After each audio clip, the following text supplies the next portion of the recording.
Le colonel Ammar Ouamrane, né le 19 janvier 1919 à Fricat en Kabylie, Algérie, et décédé le 28 juillet 1992 à Alger, est une figure emblématique de la lutte pour l'indépendance de l'Algérie.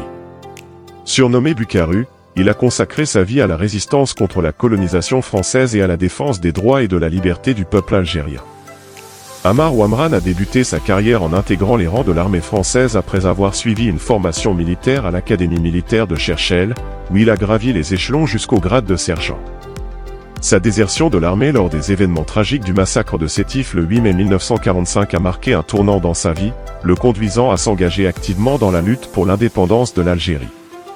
Rejoignant le mouvement national, Ammar Ouamrane est devenu un membre important du PPA-MTLD, Parti du peuple algérien mouvement pour le triomphe des libertés démocratiques en Algérie, et a travaillé aux côtés de leaders tels que Karim Belkacem.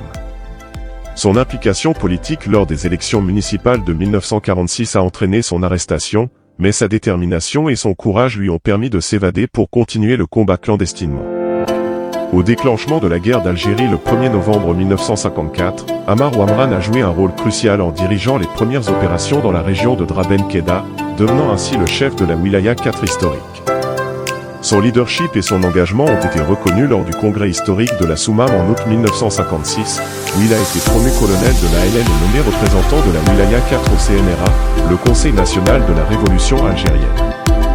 En plus de son rôle sur le terrain en tant que chef militaire, Ammar Ouamrane a représenté le FLN, Front de Libération Nationale, à l'étranger, notamment au Liban et en Turquie, consolidant ainsi les liens internationaux du mouvement de libération algérien.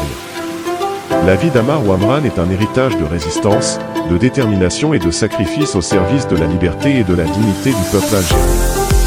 Son engagement indéfectible dans la lutte pour l'indépendance de l'Algérie et sa contribution significative à l'histoire de la nation en font une figure incontournable de la mémoire collective et de l'histoire de l'Algérie indépendante.